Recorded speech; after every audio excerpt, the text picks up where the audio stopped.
So, we're going to dive into a story that, well, it probably sounds familiar at first, but it takes a pretty sharp turn into the unknown. It's this wild alternative history that really makes you wonder, why are our minds so drawn to these complete, coherent worlds? Let's get into it. We all kind of know the story of Jesus from the Bible, right? But there are these huge gaps, especially his so called missing years, from when he was about 12 to 30. So, what if those years weren't missing at all? What if they were just cut from the story we've all been told? So, where does this wild claim come from? It's from a book called Jesus and the Essenes by Dolores Cannon. And this story wasn't found in some ancient scroll. No, it was actually channeled through regressive hypnosis. A subject deep in a trance started remembering a past life, way back in the 1st century. All right, so let's step into the world that's described in this book. At the very heart of this whole narrative is a teacher, a man who says he knew Jesus, not as a messiah, but as this incredibly brilliant young student. The personality that came through in these sessions, he called himself Sudi. He said he was an Essene teacher at the secretive community of Qumran. And here's the kicker. The woman channeling all these memories only had a high school education, which makes all the super intricate historical and cultural details that started pouring out really puzzling. Sudi claimed he had two students who were, pretty special. A boy named Yeshua, who we know as Jesus, and his cousin Ben Zacharias, or John the Baptist. He said they were brought to the Essene community when they were young for a very special kind of education. The goal, as Sudi put it, wasn't just to cram knowledge into their heads, but to be awakened to what is inside.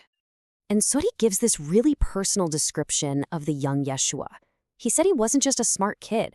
He had this profound gift from making things clear. He said his way with words was like a breath of spring, just clearing away all the dust and cobwebs so you could finally see things as they really are. But this is where the story gets even stranger. According to Sudi, the Essenes at Qumran, they weren't just some religious group living in the desert. They were keepers of this incredible, almost unbelievable lost knowledge. Sudi describes a world that feels centuries ahead of its time. Get this.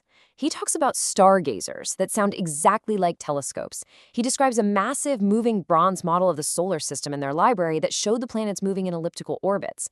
That's something we didn't figure out until Kepler, 1600 years later. He even mentioned these weird energy devices in jars that could make light. And all of this knowledge, he claimed, was handed down from a much older lost civilization they called the Kalu.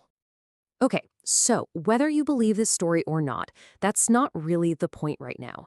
The bigger question is this: why is a story like this one so detailed, so consistent, so powerful? What does it tell us about the basic operating system of the human mind?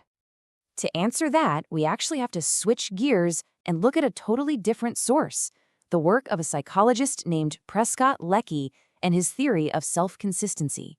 It gives us a really powerful lens to understand why we crave these kinds of unified stories. Leckey's big idea is actually pretty simple. He said that the mind isn't some chaotic mess of conflicting impulses. Nope, it's an organization. All of our ideas, our beliefs, our values, they're all structured together into one single unified system. And our most powerful motivation, the thing that drives us more than anything else, is to keep that system in harmony. Now, you've got to understand, Leckey's view was a huge departure from the big psychological theories of his time. It was pretty radical. He even had these brilliant, kind of snarky names for the other theories. He called Freudian psychoanalysis, with all its repressed urges pushing up, a theory of psychohydraulics, like a plumbing system that's about to burst. And he dismissed behaviorism, which just saw people as reacting to things, as psychotelephonics, like a simple telephone switchboard.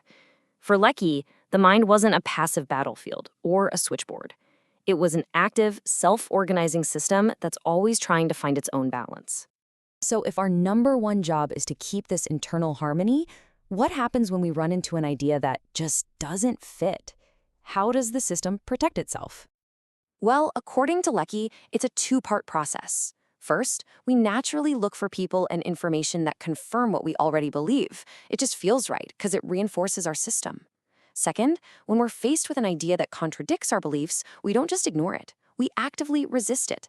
We might explain it away, attack it, or just plain reject it. And this isn't a flaw in our thinking. It's a feature. It's designed to keep our worldview stable. This really nails the core idea perfectly. Lucky is saying that we are all constantly curating our own reality. We let in what fits and we fight to keep out what doesn't. And the really important part is that this is happening all the time, usually without us even realizing it. So let's bring these two different ideas back together. On one hand, we have this fantastical, super detailed story about Jesus and the Essenes. On the other, we have a psychological theory about our deep need for consistent inner world. So how do they connect? The world that Seti describes is a perfect example of a powerful, self-consistent system of belief. It's got an answer for everything: Jesus' wisdom, ancient tech, God, you name it. Lecky's theory tells us why a system like that is so compelling. If you adopt it, it gives you this complete, harmonious story for how the world works, one that naturally fights off anything that contradicts it. At the end of the day, this isn't really about the Essenes. We all do this. Every single one of us has a central story about who we are and how the world works. It could be a religion, a political view, a scientific outlook, or just your own personal philosophy. And your mind's main job is to protect that story, to make sure every new piece of information fits neatly inside. And that leaves us with one final and kind of challenging question to ask ourselves. If our brains are literally hardwired to reject information that doesn't fit our story, what might we be missing? What inconvenient facts or uncomfortable truths do we unconsciously push away every single day just to keep our own story perfectly consistent?